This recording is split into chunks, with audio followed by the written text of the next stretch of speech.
만약 100명이 넘는 스파이더맨들이 거대한 전쟁을 벌인다면 어떤 기분이 들까요? 게다가 게임과 애니메이션, TV 드라마, 영화, 코믹스, 광고에 등장했던 스파이더맨들까지도 한자리에 모인다면 스파이더맨 팬들에게는 정말 축복이자 꿈만 같은 이야기일 것입니다. 그래서 코믹스의 강팬이자 마블 코믹스 스토리 작가로 일하고 있던 댄 슬롯은 4개의 차원의 스파이더맨들이 함께 모여서 전투를 벌이는 스파이더맨 세터드 디멘션즈라는 게임의 각본을 쓰던 중 이런 생각을 하게 됩니다. 만약 이 세계관을 확장시킨다면 어떤 일이 벌어질까? 그리고 그의 생각을 받아들인 마블 코믹스는 역사상 유례없는 거대한 이벤트를 만들기 시작했으니 이게 바로 그 유명한 스파이더버스죠. 참고로 마블 코믹스 작가진이 스파이더버스를 준비하면서 이야 우리 스파이더맨 캐릭터 진짜 많이 만들어놨네 라고 감탄할 정도로 그 당시 마블 코믹스 세계관에는 수많은 스파이더맨들이 존재하고 있었고, 이 사실을 깨달은 댄 슬롯은 그동안 스파이더맨 시리즈를 쓰면서 얻은 노하우와 게임, 만화, 코믹스를 가리지 않고 봤던 지식을 바탕으로 스파이더버스라는 걸작을 만들어내게 됩니다. 그래서 스파이더버스에는 스파이더맨과 스파이더우먼, 실크, 스파이더 그웬 등을 비롯해서 무려 120명이 넘는 스파이더맨이 등장하며 스파이더맨의 힘에 대한 기원과 모든 차원에 등장하는 스파이더맨들을 완벽하게 정리함으로써 스파이더맨의 세계관을 한층 발전시킨 역사적인 작품으로 평가받게 되죠. 스파이더버스를 알기 위해선 먼저 몰런이라는 인물부터 살펴볼 필요성이 있습니다. 몰런은 동물 능력자들을 먹어 치우는 흡혈귀와 같은 존재로 스파이더맨에게 있어서는 최강의 적인데요. 그가 스파이더맨에게 집착하는 이유는 스파이더맨이 가진 거미의 힘 때문입니다. 즉 그는 거미의 힘을 흡수함으로써 영생과 강력한 힘을 얻을 수 있게 되는 것이죠. 그리고 이 사실을 너무나 잘 알고 있었던 이지킬 심즈는 이 세계에 존재하는 거미 토템을 지키기 위해서 아담한티움으로 된 벙커를 제작하고 스파이더맨을 그곳에 숨기려고 했는데요. 스파이더맨은 뜻은 고맙지만 난 그자를 피해 숨지 않을 거예요. 날 찾겠다고 무슨 짓을 저지를지 모르잖아요 라는 말과 함께 이지클 심즈의 부탁을 단번에 거절해버리죠. 그리고 결국 스파이더맨을 찾아낸 몰런은 이제 한번 널 찾았으니 내가 어디에 숨든지 나는 널 찾아낼 수 있다 라는 말과 함께 스파이더맨을 끊임없이 몰아세우기 시작하죠. 그는 지치지 않는다. 가면 갈수록 강해진다. 그리고 그는 내가 힘이 빠졌다는 사실과 나를 싸움에 끌어들이는 방법을 너무 잘 알고 있다. 이렇듯 몰런은 스파이더맨과는 비교가 안 될 정도로 매우 강력한 체력과 힘을 가지고 있었으며 스파이더맨이 보이지 않을 때는 시민들을 무참하게 공격함으로써 스파이더맨을 궁지까지 몰아넣게 됩니다. 그러자 더 이상 도망갈 곳이 없어진 스파이더맨은 순수한 거미의 힘을 원하는 몰런의 마수에서 벗어나기 위해서 방대한 방사능을 몸 안에 받아들이게 되고, 방사능에 약한 몰런은 결국 스파이더맨에게 죽지 않을 만큼 얻어맞고 자신의 하인인 덱스에게 비참한 죽임을 당하게 되죠.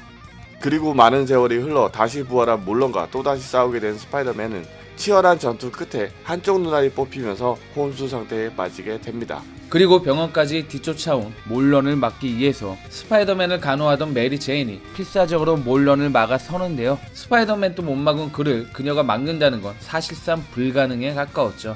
그렇게 스파이더맨과 메리 제인이 죽음의 위기에 처해질 무렵 기적적으로 깨어난 스파이더맨은 자신도 인지하지 못한 독침 공격을 성공시키면서 드디어 지긋지긋한 몰런을 죽이는데 성공하게 됩니다. 그리고 이 싸움으로 결국 죽음을 맞이한 스파이더맨은 얼마 후 다시 부활하면서 한동안 더욱 강화된 능력을 가지게 되었지만 이후 원모어 데이 이슈를 거치면서 여기에서 얻은 능력을 모두 상실하게 되죠.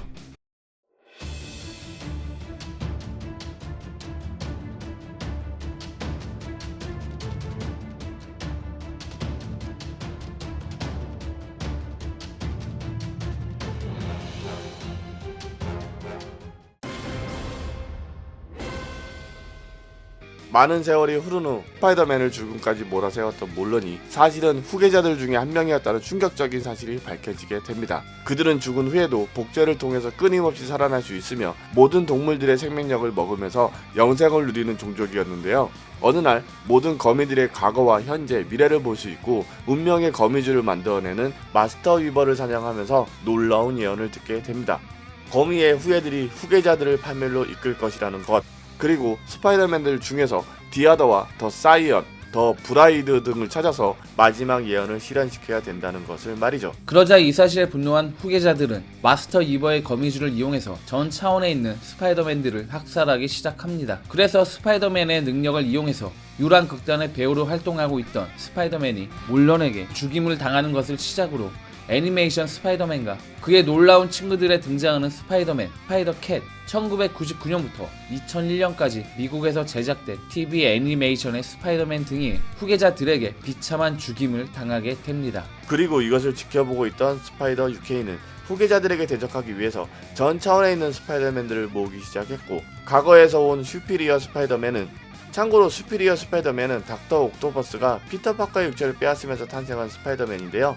스파이더버스가 일어난 시점은 닥터 옥토퍼스가 피터 파커에게 다시 몸을 내어준 시간대였기 때문에 사실상 존재할 수 없는 인물입니다. 하지만 마블은 과거 슈피리어 스파이더맨이 호라이즌 연구소의 폭발로 하루 동안 사라졌다는 설정을 가미시키면서 자연스럽게 스파이더버스에 슈피리어 스파이더맨이 등장할 수 있는 명분을 만들어 주었죠. 아무튼 영문도 모른 채 2099년에 떨어진 슈피리어 스파이더맨은 그것의 과학기술을 이용해서 차원 이동 장치를 만들고 원래의 세계로 돌아가기 위해서 끊임없이 차원 이동을 했는데요. 이 과정에서 판타스틱 5의 스파이더맨과 하우스 오브 M의 스파이더맨, 아이언 스파이더, 아머드 스파이더맨 등의 죽음을 목격하면서 전 차원에 걸쳐서 스파이더맨들이 학살당하고 있고 그들을 사냥하고 다니는 후계자들이 있다는 사실을 깨닫게 됩니다. 그러자 슈피리어 스파이더맨은 인도의 스파이더맨인 스파이더맨 인디아와 느와르 스파이더맨, 식스암 스파이더맨, 스파이더 몽키, 어쌔신 스파이더맨, 스파이더 걸, 스파이더 펑크 등을 모아서 사이보그 스파이더맨을 공격하고 있던 카른을 공격하는데요. 오히려 강력한 그들의 힘 앞에 팀원들이 처참하게 패배를 당하게 되죠. 한편 스파이더 UK는 코스믹 파워를 그대로 유지하고 있는 스파이더맨인 코스믹 스파이더맨의 세계에 안전지대를 만들어 놓고 살아남은 스파이더맨들을 규합해서 새로운 연합을 결성하기 시작합니다.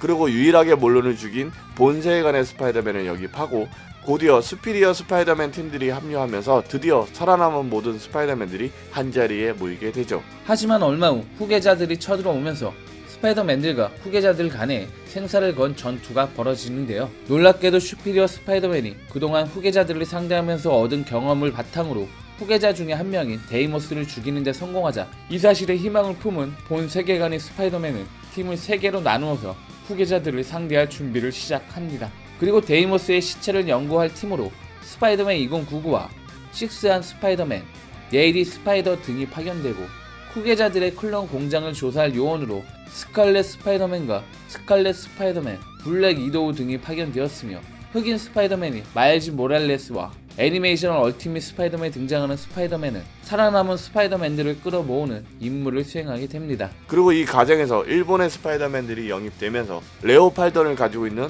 타쿠야 야마시로와 일본 잡지에 등장하는 스파이더맨 제이, 일본 이케카미 요이치의 스파이더맨인 코모리 유우가 합류하고 각종 애니메이션과 잡지에 등장하는 스파이더맨들이 대거 합류하면서 스파이더맨의 팀은 더욱 강력한 집단으로 거듭나게 됩니다.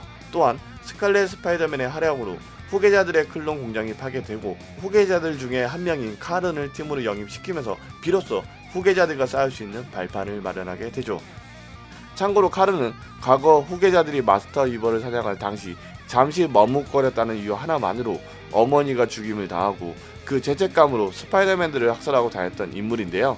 이후 자신의 운명이 거미 토템을 보호하는 것이라는 것을 깨달으면서 스파이더맨 팀에 합류하게 되죠. 아무튼 애원에 따라 후계자들은 디 아더와 더 사이언, 더 브라이드 등을 모아놓고 거대한 의식을 시작하는데요.